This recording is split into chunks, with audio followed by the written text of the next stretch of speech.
ఆదికాండము 43 చూడండి. అందులో కొన్ని మాటలు రాయబడి ఉన్నాయి. ఆ మాటలు మీరు చదవండి. ఆదికాండము 43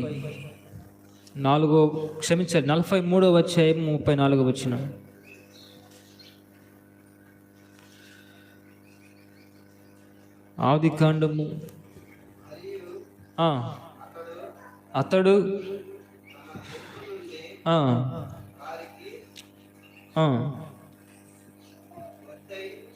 వంతులెత్తి పంపెను.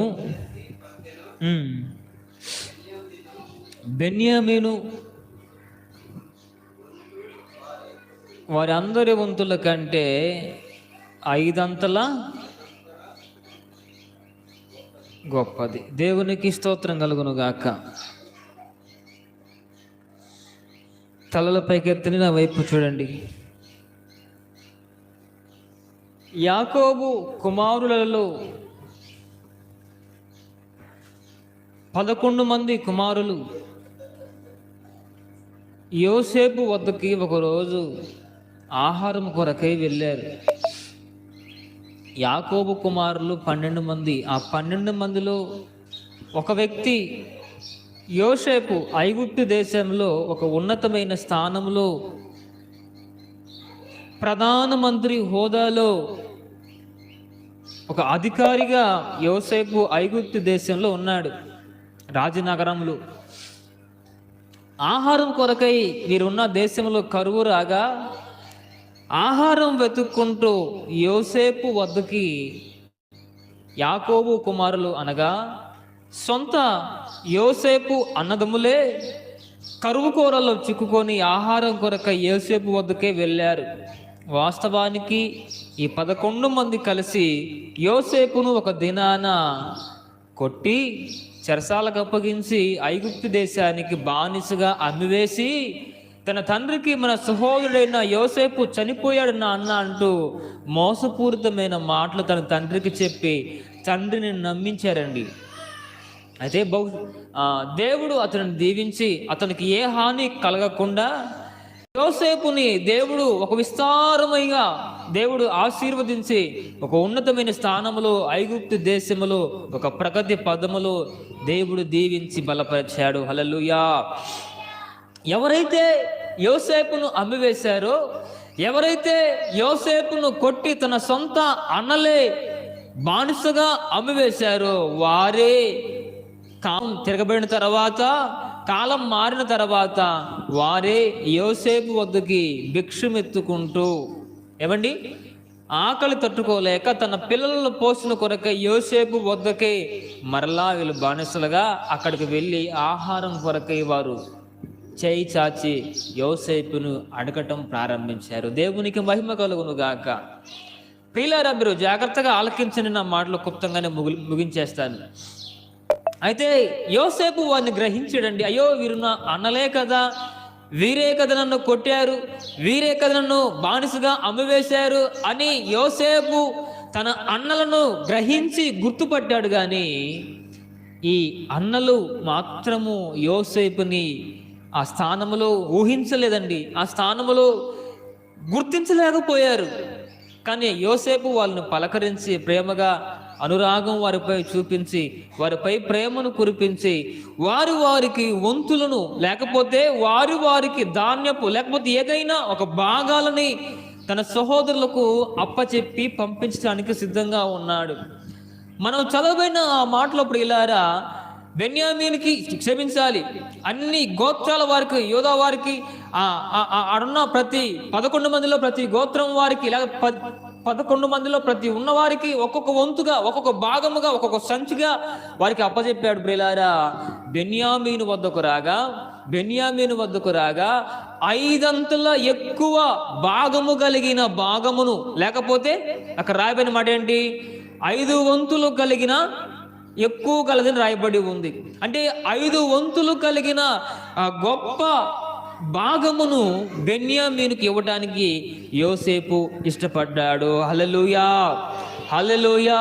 ప్రియులారా, ఈ బెన్యామీను స్థానములో ఈరోజు నీవు, నేను, నీ కుటుంబము, నా కుటుంబము ఉండునుగాక.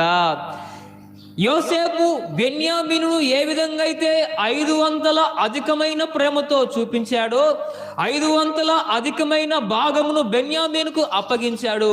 ఆ విధముగానే ఈ గ్రామంలో మన కుటుంబమును ప్రభు అధికముగా ఆశీర్వదించునుగాక. హల్లెలూయా. ప్రియులారా, మీరు ఒక విషయం మీకు జ్ఞాపకం చేస్తాను. యోసేపుకు ఇక్కడ సాదృశ్యముగా రానయ్యున్న యేసు క్రీస్తుల వారికి సాదృశ్యముగా ఇక్కడ మనకు యోసేపు కనబడతాడు. ఎలాగంటే యేసుక్రీస్తు ఎలాగైతే తండ్రి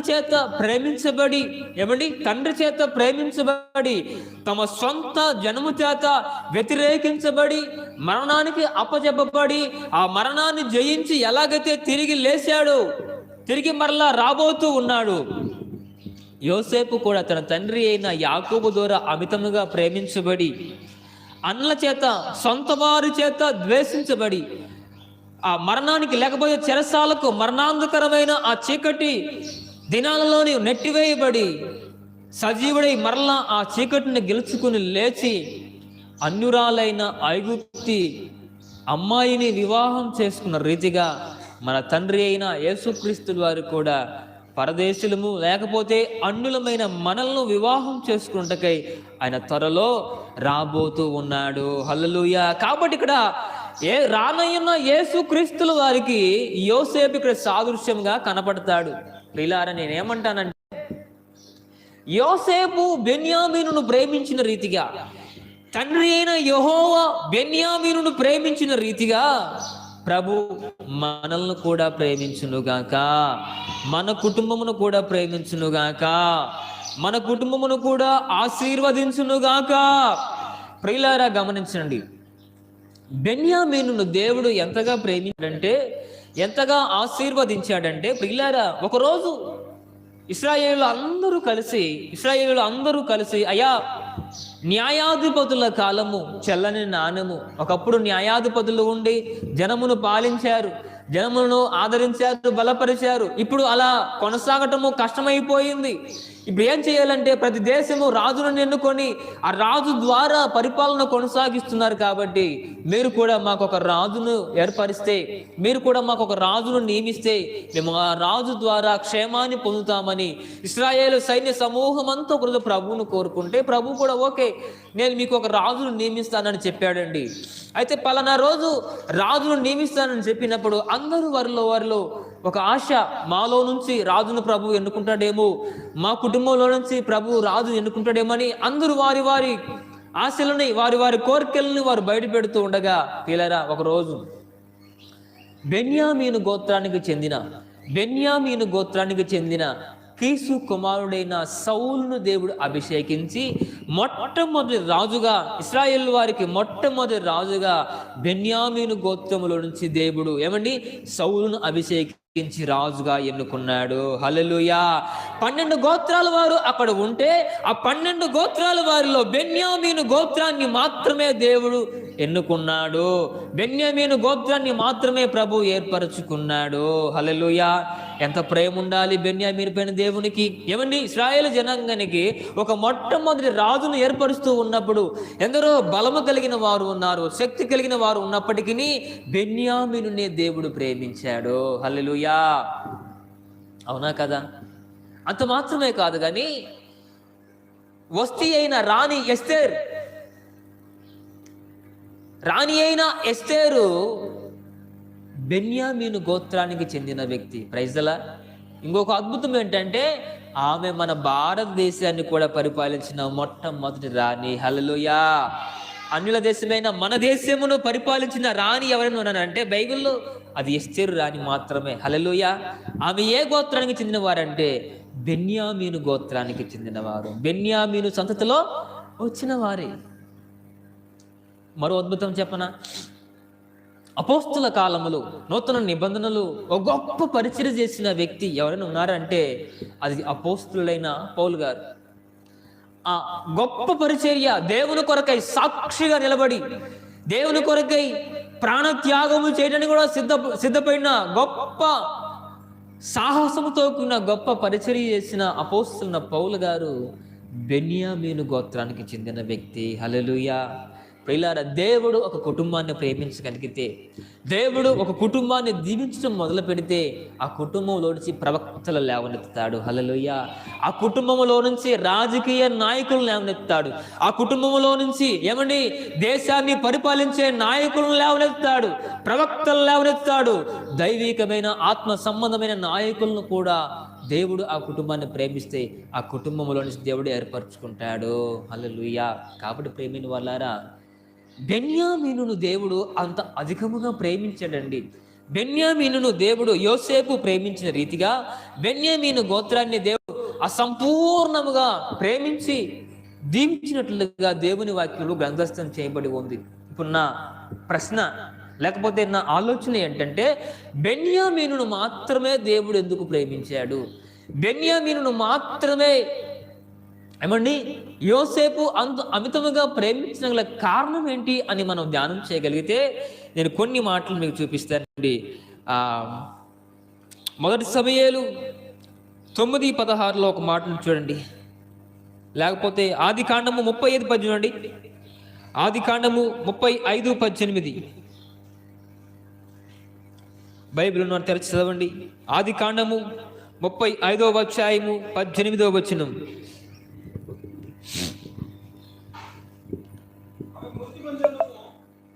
బాగా చదువు మాట. ఆమె మృతి పొందెను, ప్రాణము పోవచ్చుండగా ఆమె అతని పేరు బెనోని అనెను. హల్లెలూయా. బెన్యామీను తల్లి గర్భంతో ఉన్నప్పుడు, గర్భంతో ఉండి బెన్యామీనుని ప్రసవించే వేళలో, ప్రసవించిన మరుక్షణము అక్కడ ఉన్న ఆ మంత్రసాని పిల్లాడిని తీసుకొని, అమ్మా నీకు చక్కటి మగబిడ్డ పుట్టాడు తల్లి, నీకు చక్కటి అందమైన మగపిల్లాడు పుట్టాడు తల్లి అని బెన్యామీను తల్లికి చెప్తే, ఆ తల్లి అంటది, అమ్మా వాడు నా సంతోషపుత్రుడు కాడు, వాడు నా దుఃఖపుత్రుడు అంటూ ఆ మాట చెప్పి ఒక నింద తన కుమారుని పైన వేసి, ఒక నింద లేకపోతే ఒక శాపనార్థము కుమారుడికి వేసి ఆ తల్లి బిడ్డను శపించి ప్రాణం విడిచినట్లుగా దేవుని వాక్యంలో గ్రంథస్థం చేయబడి ఉంది. ప్రియులారా, ఎందుకు యోసేపు బెన్యామీనుని అంత అమితంగా ప్రేమించాడంటే, బెన్యామీను తల్లి లేని ఒక అనాథ. పుట్టంగానే తల్లిని కోల్పోయాడు, తల్లి ముఖమును చూడలేదు, తల్లి ప్రేమను పొందలేదు, తల్లి చేత గోరుముద్ర తినలేదు, తల్లి కౌగిలిలో పరుండలేదు, తల్లి ప్రేమ రాగాలు పొందలేదు, తల్లి ఆప్యాయతలు పొందలేదు. బెన్యామీను ఒక అనాథగా మిగిలిపోయాడండి. తల్లి ప్రేమను పొందకపోయాడు వేరే విషయము, తల్లి చేత గోరుముద్ర తినకపోయేది వేరే విషయము. కానీ ఆ తల్లి అంటది, వీడు సంతోషపుత్రుడు కాడు, వీడు మా దుఃఖపుత్రుడు. ఒక మాట చెప్పాలంటే వాడు శనిగాడండి, వాడు శనిగాడు. వాడి పుట్టుకతోనే నా మరణం కలిగింది కాబట్టి వాడు దరిద్రుడు అంటూ ఒక నింద బెన్యామీనుపై ఆ తల్లి వేసిందండి. అందుకనే యోసేపు దరిద్రుడైన బెన్యామీనుని, తల్లి ప్రేమను పొందలేని బెన్యామీనుని, తల్లి ఆలనా పాలన చూడలేని బెన్యామీనుని అంత అమితంగా ప్రేమించాడు. అందరికీ ఒక్కో సంచి, ఒక్కో భాగం ఇస్తే బెన్యామీనుకి మాత్రము 5 సంచులు ఇచ్చాడంట. హల్లెలూయా.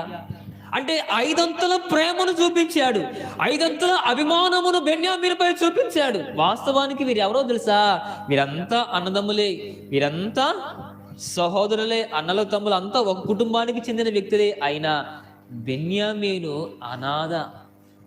బెన్యామీను ఒక అనాథ కాబట్టి ఆ అనాథగా ఉన్న బెన్యామీనుని యోసేపు అమితముగా ప్రేమించినట్లుగా దేవుని వాక్యంలో సెలవిస్తాము. ప్రియులారా, దేవుని వాక్యం ఒక మాట అంటదండి, తండ్రి లేని వారికి నేనే తండ్రినై ఎందును, విధవరాండ్ర పక్షమై వ్యాజ్యమాటకు నేనే వారికి న్యాయకర్తనగా నేను ఉంటాను. కొందరు పిల్లలు తండ్రి ఉన్నా వారి జీవితాల్లో లేనట్టుగానే మార్చబడుతుంది.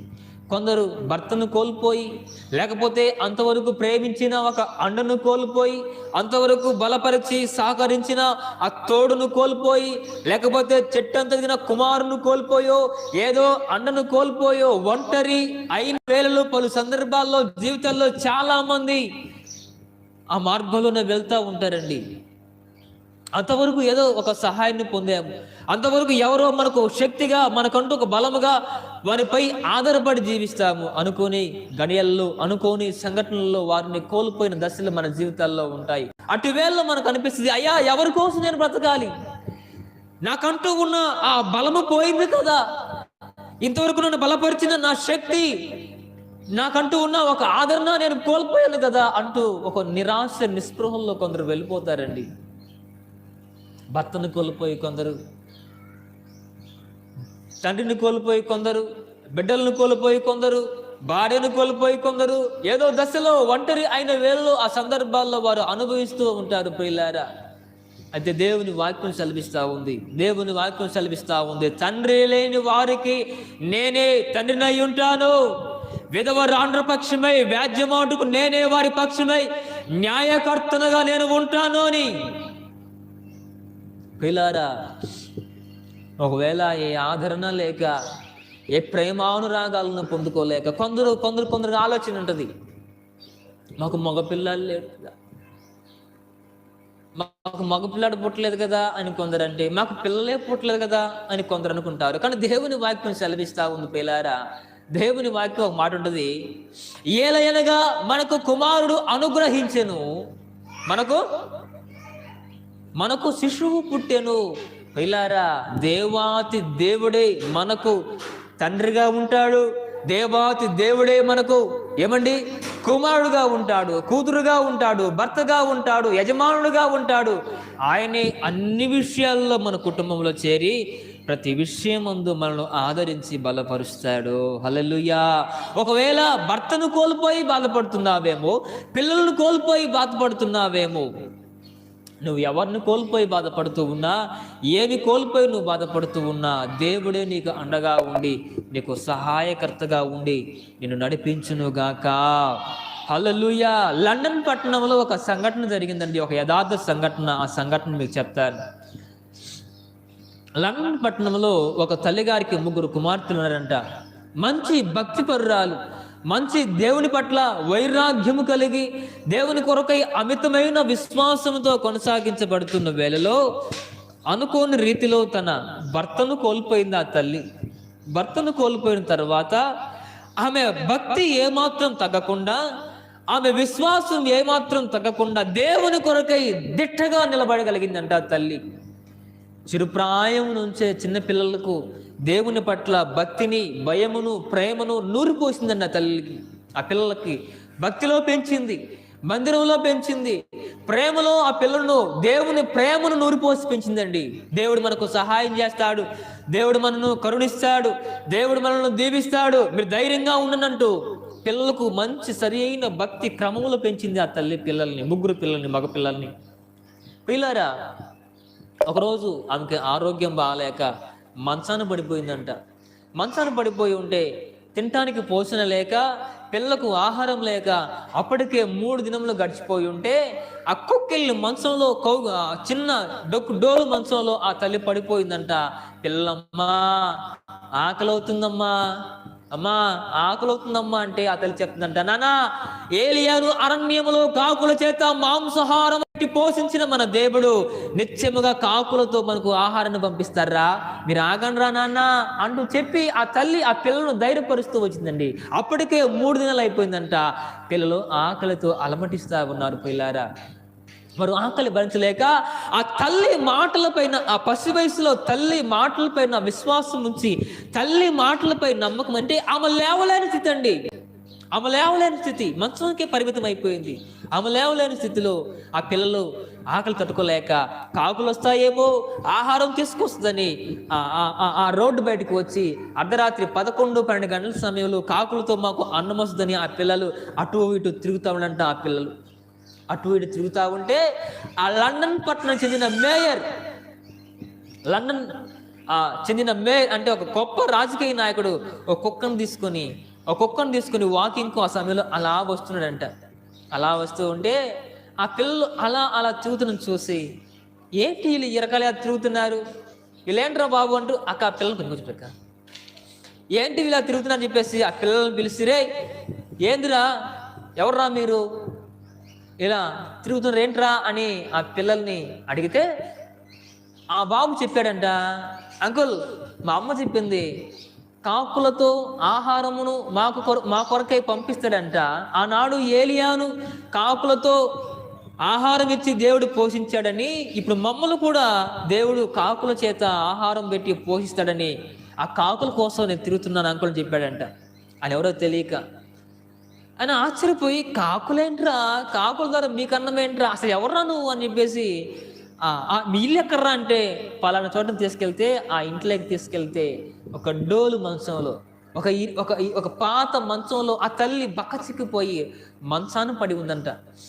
ఆమెను చూసి, మా ఎవరు నువ్వు, నీ పిల్లలేంటమ్మా కాకులతో ఆహారం వస్తుందని చెప్తున్నారు, ఇంత విశ్వాసంలో మీ పిల్లలు నువ్వు ఎలా పెంచగలిగావు, ఇంత విశ్వాసంలో ఇంత భక్తిలో నువ్వు ఎలా పెంచగలిగావు నీ పిల్లల్ని. అమ్మా నేను కూడా ఒక క్రైస్తవుణ్ణి, నీ పిల్లలను చాలా భక్తిగా పెంచావు తల్లి నువ్వు. మీ పిల్లాడు అంటున్నాడు కాకొస్తుంది మా కోసం కాకొస్తున్నాడమ్మా. నిజంగానే మీకోసం కాకొచ్చిందంట. హల్లెలూయా, నిజంగానే మీకోసం కాకొచ్చింది. ఎవరయ్యా కాకి? నేనేనమ్మా, ఆ కాకి నేనే. దేవునికి మహిమ కలుగును గాక. ఆ కాకి నేనేనమ్మా. మీ ఇష్టమైతే, నువ్వు సెలవిస్తే, నీకు ఇష్టమైతే నీ పిల్లలు నేను తీసుకెళ్ళి చదివించి నిన్ను ప్రయోజకులు నేను చేస్తాను తల్లని ఆ తల్లి పర్మిషన్ తీసుకొని ఆమెకు హాస్పిటల్లో చూపించి ఆ పిల్లలను దత్తత తీసుకుని ఆ ముగ్గురు పిల్లల్ని లండన్ పట్టణంలో గొప్ప డాక్టర్లుగా చదివించి ఒక గొప్ప ఉన్నతమైన స్థానములో ఆ పిల్లల్ని తీసుకువెళ్ళిన ఆ పట్టణ మేయరు గొప్ప ఉన్నతమైన స్థానములో నియమించండి. దేవునికి మహిమ కలుగును గాక. అంటే ఎందుకు మాట చెప్తుందంటే, ఎవరూ నీకు లేకపోయినా, ఈ లోకంలో ఏ అండాన్ని నువ్వు కోల్పోయినా, ఏ ప్రేమను నువ్వు కోల్పోయినా, ఒక అనాథగా నువ్వు మిగిలిపోయినా, కుమారును కోల్పోయినా, భర్తను కోల్పోయినా, భార్యను కోల్పోయినా, బిడ్డలను కోల్పోయినా, ఎవరిని కోల్పోయినా, ఆది యందు ఆకాశమందున్న మన దేవుడు మన కొరకై కుమారుడుగా దిగి వస్తాడు. నీ కుటుంబాన్ని నడిపించి యజమానిగా ఆయన నీ కొరకై దిగి వస్తాడు. హల్లెలూయా. అనాథనని నీవు కలవరపడవలసిన అవసరం లేదు. ఒకవేళ అందరూ నీ పక్షమై ఉన్నా, అందరూ నీ పక్కనే ఉన్నా కూడా, ఒకవేళ ఒంటరి అయిన వేళ నీ ఉన్నావేమో నా ప్రియమైన వారలారా, దేవుడు నీకు తోడుగా ఉంటాడు. ఒంటరి అయిన నిన్నే, అనాథగా మిగిలిపోయిన నిన్నే దేవుడు అమితంగా ప్రేమించబోతూ ఉన్నాడు. ప్రియులారా, అక్కడ బెన్యామీనును దేవుడు ఎందుకు అంత అమితంగా ప్రేమించాడంటే, బెన్యామీనును యోసేపు అంత అధికముగా ప్రేమించాడంటే, బెన్యామీను ఒక అనాథగా మిగిలిపోయాడు. హల్లెలూయా. కాబట్టి బెన్యామీనును యోసేపు అమితంగా ప్రేమించి 5 రెట్లు వంతుల్ని బెన్యామీనుకు అప్పగించినట్లుగా దేవుని వాక్యంలో గ్రంథస్థం చేయబడి ఉంది. ప్రియులారా, ఒకవేళ ఒంటరినైపోయినని, అనాథగా మిగిలిపోయినని, ఎవరూ నాకు లేరని ఒకవేళ నిరాశ నిస్పృహల్లో మీరున్నారేమో, ఈ లోకంలో నీకు ఎవరు ఉన్నా ఎవరు లేకపోయినా ఆకాశమందున దేవుడు నీకు నిలువెల్లా తోడునుగాక, నీకు ఆయన సహాయం చేసి నిన్ను బలపరచునుగాక. ఆమేన్. హల్లెలూయా. రెండవదిగా బెన్యామీనును దేవుడు ఎందుకు అంత అమితంగా ప్రేమించాడంటే, బెన్యామీను యోసేపుకు రక్త సంబంధి. హల్లెలూయా. బెన్యామీను యోసేపుకు ఒక రక్త సంబంధి. రక్త సంబంధి అంటే 12 మంది కుమారులు ఒక తండ్రే కానీ వారి తల్లులు వేరు. యాకోబు కుమారులలో 12 మంది ఒక తండ్రి పిల్లలే కానీ వారి తల్లులు వేరు. అయితే ఈ బెన్యామీను యోసేపు ఒక తల్లి పిల్లలు. హల్లెలూయా. అంటే తన తోబుట్టినవాడు, తన రక్తము పంచుకొని పుట్టిన సహోదరుడు. అందరూ అన్నదమ్ములే, అందరూ ఒక తండ్రి పిల్లలే, కానీ బెన్యామీను యోసేపు మాత్రము ఒక తల్లి పిల్లలు. Praise the lord. అంటే బెన్యామీను యోసేపుకి తన సొంత రక్త సంబంధి. ఇప్పుడు చెప్పండి, రక్త సంబంధంలో ఉండే ప్రేమ అది ఎంత విలువైనదో తెలుసా? అక్కడ కట్ తీసుకున్నా. రక్త సంబంధము ఎంత విలువైనదో తెలుసా?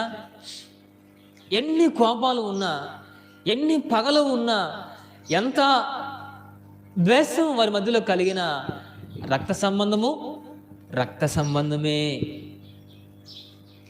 కొట్టుకొని తిట్టుకొని నీ ఇంటికి నేను తొక్కనరా, నీ గడప కూడా నేను తొక్కనరా అని అనుకున్నా లోపల తన అన్నపై, తన సహోదరుడిపై ఆ ప్రేమ చచ్చిపోద్దా అండి? మగపిల్లలో ఒక ఎత్తు అయితే ఆడపిల్లలో అసలు ఆ ప్రేమ ఎంత బలంగా ఉంటుందో కదా. అక్కజల్లల మధ్య ప్రేమ ఎంత బలంగా ఉంటుందో కదా. జుట్లు కొట్టుకున్నారు ఒకరోజు. నేను కళ్ళారు చూస్తుంటే జుట్లు పట్టుకొని నేను అనుకున్నాను, వీళ్ళికపై కలవరు అనుకున్నానండి. వారం కూడా కాలేదు, వెంటనే మరలా వాళ్ళ ఇంటికి ఈమె, ఈ ఇంటికి ఆమె, అక్కజల్లెలు అంత ప్రేమగా తిరుగుతూ ఉంటారు. అంటే రక్త సంబంధంలో ఉండే ప్రేమ చాలా విలువైనది. ఈ లోకంలో అన్ని బంధాల కంటే రక్త సంబంధము చాలా శ్రేష్టమైనది ప్రియులారా. అంటే బెన్యామీనును యోసేపు ఎందుకు ప్రేమించాడంటే, బెన్యామీను తన తోబుట్టువు, తన రక్త సంబంధి. ప్రైజలా, హల్లెలూయా. ప్రియులారా, రక్త సంబంధి కాబట్టి దేవుడు బెన్యామీను ప్రేమించాడు. ఇప్పుడు దేవుడు మనల్ని ప్రేమించాలంటే, దేవుడు మనల్ని ఆశీర్వదించాలంటే దేవునికి మనము రక్త సంబంధులం అవ్వాలి. హల్లెలూయా. దేవునికి మనము రక్త సంబంధులం అవుతే అప్పుడు దేవుడు మనల్ని ప్రేమిస్తాడు. ఇప్పుడు మన దేవునికి రక్త సంబంధులం అవ్వాలి. మనం ఎలా దేవునికి రక్త సంబంధం అవుతాము? ఓ రోజు అరణ్యములో మోసే తన భార్యతో కూడా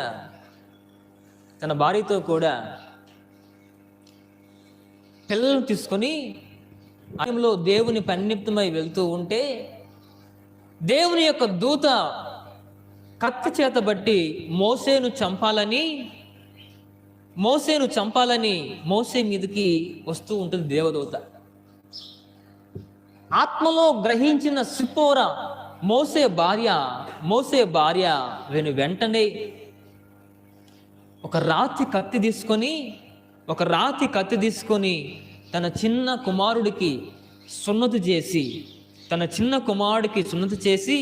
ఆ సున్నతి చేసిన ముక్కలను మోసే పాదాలపై వేసి, ఆ రక్తమును మోసే పాదాలపై వేసి అంటది, ఇప్పుడు నీవు నాకు రక్త సంబంధివైన పెనిమిటి వైతివి. హల్లెలూయా. అంతవరకు సాధారణ పెనిమిటి, అంతవరకు సాధారణమైన భర్త ఎప్పుడైతే తన కుమారుడికి సున్నతి చేయబడిన ఆ తోలు ముక్కలను లేకపోతే ఆ రక్తమును మోసే పాదాలపై వేసి అంటది, ఇప్పుడు నీవు నాకు రక్త సంబంధివైన పెనిమిటి వైతివి. అంటే సున్నతి పొందడం వలన దేవునికి మనము రక్త సంబంధులం అవుతాము. హల్లెలూయా. పిల్లరా, అక్కడ రాయబడిన మాట ఏంటంటే, రాతి కత్తితో సున్నతి చేసింది. మీరు గమనించండి, ఇనప కత్తితో కోస్తే తెగుద్దా, రాతి కత్తితో కోస్తే తెగుద్దా తొందరగా? స్టీల్ కత్తి ఉంది కదన్నా, ఆ కత్తి తెగుద్దా, రాయి తెగుద్దా? బాగా ఇనప కత్తే తెగుద్ది. ఇనప కత్తి అలా అనగానే తెగిపోతుంది. రాతి కత్తి కోసి కానీ తెగదు. అక్కడ కోసింది ఇనప కత్తి కాదు కానీ రాతి కత్తితో ఆమె కోసింది. అంటే రాతి కత్తితో కోస్తూ ఉన్నప్పుడు నొప్పి, బాధ చాలా విపరీతంగా ఉంటుందండి. ఆ వేదన, ఆ బాధ అనేది చాలా విపరీతముగా, అధికముగా ఉంటుంది. ప్రియులారా, ఆ రాతికి కత్తికి సాదృశ్యం ఏంటంటే ఆ రాయి మన ప్రభువైన యేసుక్రీస్తుల వారే. హల్లెలూయా. ఆ కత్తికి సాదృశ్యము దేవుని వాక్యానికి సాదృశ్యమై ఉన్నది. హల్లెలూయా. దేవుని యొక్క వాక్యము చేత, దేవుని వాక్యము అనబడిన ఖడ్గము చేత నీ హృదయము కోయబడాలి. నీ హృదయము కోయబడాలి. నీవు మారు మనసు పొందాలి. నీవు బాప్తిస్ము పొందాలి. నీవు దేవుని బల్లాలో చేయవేయాలి. నీవు దేవుని రక్తములో పాలు పంపులు పొందాలి.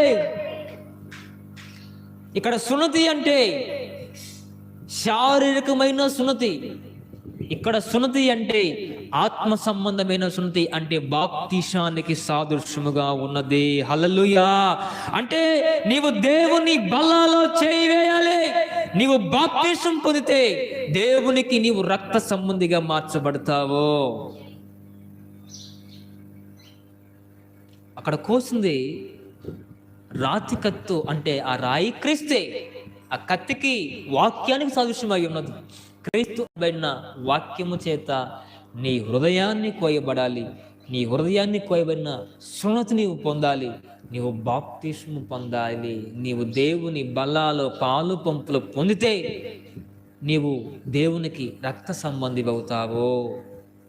పిల్లారా, అక్కడ రాతి కత్తితో కోస్తున్నప్పుడు తన శరీరానికి చాలా గాయము, నొప్పి, వేదన, బాధ కలుగుద్ది. చాలా బాధ కలుగుద్ది, చాలా వేదన కలుగుద్ది, భయంకరమైన నొప్పి, భరించలేని బాధ కలుగుద్ది. అయినా భరించాలి. సీతాకోక చిలుకు తెలుసా మీకు? సీతాకోక చిలుక తెలుసా? సీతాకోక చిలుక తన ముందు జీవితం ఏంటో తెలుసా మీకు? తన ముందు జీవితం తెలుసా మీకు? ఒక బొచ్చు పురుగు తెలుసా మీకు? అలా పోతుంటది, ముళ్ళులు పెట్టుకుని కొత్త రోమాలతో, వెంట్రుకలతో ఉండే ఒక బొచ్చు పురుగు అంటారు దాన్ని తెలుగులో. భాష చెప్పాలంటే గొంగలి పురుగు అంటారు. మన భాష చెప్పాలంటే దాన్ని బొచ్చు పురుగు అంటారు. ఆ బొచ్చు పురుగును చూస్తున్నప్పుడు అనేకులు దాన్ని చూస్తేనే విరక్తి, చండాలంగా, నీచంగా కనపడుతుంది. తన బ్రతుకు తనకు నచ్చక, తన బ్రతుకుపై తనకు విరక్తి కలిగి ఒక గూడు కట్టుకొని ఆ బొచ్చు పురుగు ఆ గూడులోనికి వెళ్ళి 40 దినాలు ఉపవాసం ఉండి, 40 దినాలు నీరు, ఆహారం ఏమీ లేకుండా, బయటకు రాకుండా ఆ రూములోనే బంధించబడి, ప్రాణాలతో పోరాడి, ప్రాణాలు కోల్పోయే దశలోనికి వెళ్ళి కూడా అదే చీకటి గదిలో ఉండి నిరాహార దీక్ష చేసి ఆ 40 దినాల తర్వాత ఆ గొంగలి పురుగు బయటికి వస్తూ ఉన్నప్పుడు మనము చూసిన ఆ రోమాలు, ఆ వెంట్రుకలు, ఆ ముళ్ళుతో లోపలికి వెళ్ళిన ఆ గొంగలి పురుగు, ఆ బొచ్చు పురుగు బయటికి తిరిగి వచ్చేటప్పుడు సీతాకోక చిలుకలాగా తిరిగి వస్తుంది. హల్లెలూయా.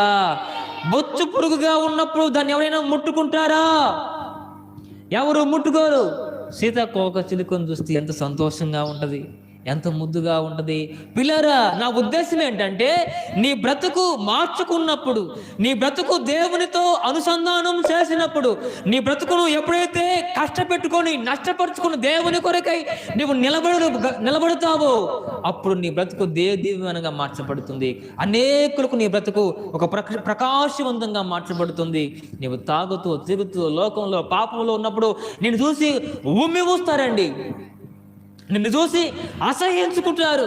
నీవు దేవునితో అంటుకట్టబడితే, నీవు దేవునితో జీవించగలిగితే, నీవు దేవునిలోనికి రాగలిగితే నీ జీవితం అనేకులకు దీవెనకరంగా దేవుడు మారుస్తాడు. హల్లెలూయా. గొంగలి పురుగుగా ఉన్న మన జీవితాలను సీతాకోక చిలుక వల్లే మార్చాలి, గాయపరచాలి. అలా మారుతూ ఉన్నప్పుడు కష్టమవుద్దండి. దేవుని వాక్యాన్ని వినాలంటే కష్టమవుద్ది. దేవుని వాక్య ప్రకారం జీవించాలంటే బాధగా ఉంటుంది. అయినా నువ్వు భరించి దేవుని వాక్యానుసారంగా నువ్వు బ్రతకగలగాలి. అలా బ్రతికితే దేవునికి మనం రక్త సంబంధులుగా మార్చబడతాము. అలా మార్చబడితే బెన్యామీనును ప్రేమించిన దేవుడు మనల్ని కూడా ప్రేమించి దీవించి ఆశీర్వదించునుగాక. హల్లెలూయా. 3గా క్లుప్తంగా ముగించేస్తాను, సమయం అయిపోతుంది కాబట్టి. బెన్యామీను దేవునికి బహుప్రియుడండి.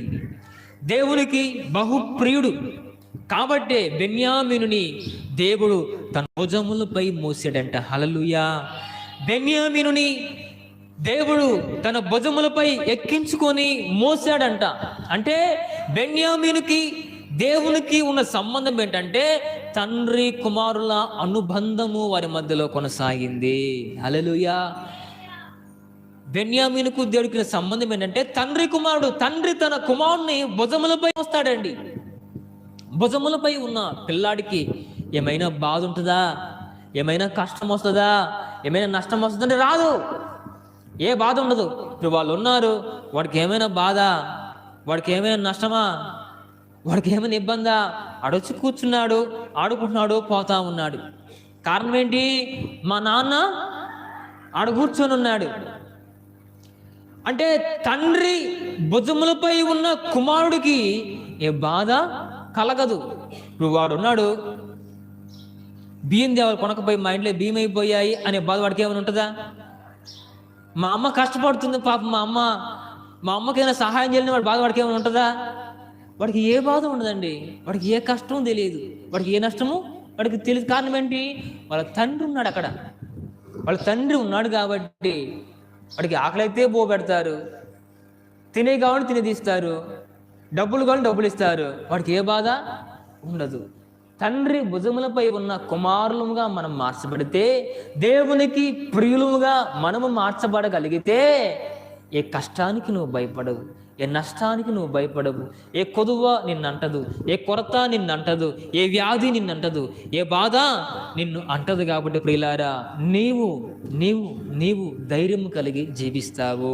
నీవు తండ్రికి కుమారుడుగా తన భుజములపై నిలబడగలిగే భాగ్యాన్ని నీవు పొందుకోగలగాలి. బెన్యామీనుడు దేవుడు ఎందుకు అంత అమితంగా ప్రేమించగలిగాడంటే, బెన్యామీను దేవునికి అత్యంత ప్రియమైన వాడుగా జీవించాడండి. మనం కూడా దేవునికి ప్రేమగా జీవించగలిగితే, దేవునికి మనం కూడా అత్యంత ప్రీతి పాత్రలుగా జీవించగలిగితే, దేవుడు మనల్ని కూడా బహు విస్తారంగా దీవించి ఆశీర్వదించునుగాక. ఆమేన్. 4వదిగా బెన్యామీను దేవుడు ఎందుకు అంత అమితంగా ప్రేమించాడంటే, 12 గోత్రాల వారు, యాకోబు కుమారులు 12 మంది చీలిపోయి 10 మంది ఒక గుంపుగా మార్చబడ్డారు. 2 ఒక గుంపుగా మార్చబడ్డారు. 10 మంది ఒక గుంపు అయ్యారు, 2 ఒక గుంపుగా వచ్చారు. ఈ 10 మందినేమో ఇశ్రాయేలు వారు అన్నారు, ఈ 2నేమో యూదా వారు అన్నారు.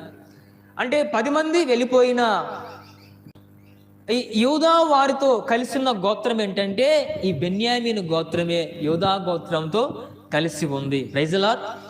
యూదా అనగా స్తుతించే గోత్రము, స్తుతించే గోత్రము, దేవుని స్తుతించే గోత్రము. అంటే స్తుతించే గోత్రముతో బెన్యామీను కలిసి ఉన్నాడంటే కరువైన, ఖడ్గమైన, నష్టమైన, అవమానమైన, నిందలైన, వ్యాధులైన తన జీవితంలో ఎల్లవేళలా దేవునిని స్తుతించే వ్యక్తిగానే బెన్యామీను ఉన్నాడు. హల్లెలూయా. సంతోషంగా ఉన్నప్పుడు, సమాధానంగా ఉన్నప్పుడు చర్చికి రావటం గొప్ప విషయం కాదు, కానుకలు ఇవ్వటం గొప్ప విషయం కాదు. నీ ఇంట్లో కరువైన, ఖడ్గమైన, తినటానికి ఉన్నా లేకపోయినా, ఏమి ఉన్నా లేకపోయినా దేవుని ఆలయానికి వచ్చి నీవు దేవుని నామాన్ని మహిమపరిచే వ్యక్తిగా నీవు ఉండాలి. మేలు చేస్తేనే మందిరానికి రావడం కాదు, కుటుంబంలో ఆశీర్వాదం ఉంటేనే దేవుని ఆలయానికి రావటం కాదు. ఏమి ఉన్నా లేకున్నా దేవుని సన్నిధిలో నీకు స్తుతించే మనసు నీకు కలిగి ఉండాలి. బెన్యామీను తుది శ్వాస వరకు స్తుతించే గోత్రంతో కలిసి ఉన్నాడండి. అంటే బెన్యామీనుకు స్తుతించే స్వభావాన్ని కలిగి ఉన్నాడు. కాబట్టి దేవుడు బహు విస్తారంగా బెన్యామీనుడు దేవుడు దీవించి ఆశీర్వదించాడు. ప్రేమైన వారలారా, అందరికీ ఒక్కొక్క వంతిస్తే బెన్యామీనుకు మాత్రము 5 వంతుల ఆశీర్వాదాన్ని అనుగ్రహించి బహు విస్తారంగా బెన్యామీనును దేవుడు దీవించాడు. కాబట్టి అట్టి ఆశీర్వాదం ప్రభు మనకు అనుగ్రహించునుగాక. బెన్యామీను వలె ప్రభు మనల్ని కూడా దీవించి బలపరుచునుగాక. ఆమేన్. అందరం మోకరించండి, ప్రభు బల్లలకు మనం వెళ్దాం. అందరం మోకరించండి, ప్రభు బల్లలకు వెళ్దాం. అందరం మోకరించండి. బల్ల తీసుకునేవారు నీలో మోకాలపై ఉండండి. క్లుప్తం